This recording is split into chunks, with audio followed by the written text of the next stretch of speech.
আজ আমি আপনাদের মাঝে হাজির হয়েছি রুম ডেকোরেশন নিয়ে। তো আজকে আমার রুমে ফুল গাছগুলো আমি পানিতে বোতলের ভিতরে দিয়ে পানিতে আমি ঝুলিয়ে রাখবো। তো প্রথমে আমি গাছগুলো বেছে নিচ্ছি। এগুলো আমি একটা বলে আমি ঢাকা থেকে নিয়ে আসছিলাম। আমার এক ছোট ভাই সে আমাকে দিয়েছিল। তো গাছগুলো আমি বলের মধ্যে আমি সংরক্ষণ করছি।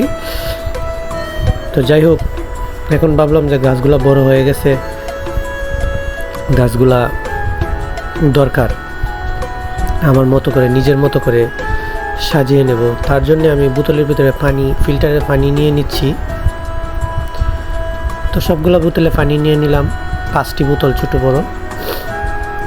তো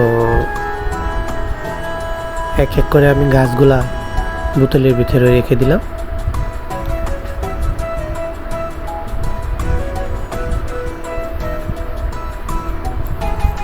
আসলে রুম সাজানো আমার একটা নেশা, আমার ভালো লাগে রুম সাজাতে, সেই জন্য আমি চেষ্টা করি সাজানো।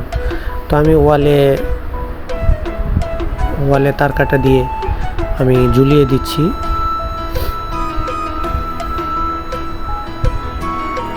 ডিল ছিল না, তার জন্য তার কাটা দিয়েই আমি সেরে ফেললাম আর কি। তো দেখেন কেমন হয়েছে। আরও যদি কিছু প্রয়োজন হয় আমাকে জানাবেন, রুমটা আর কি করা যায়। আর পছন্দ হলে বলবেন, এবং আর কি দিলে ভালো হবে সেটা বলবেন।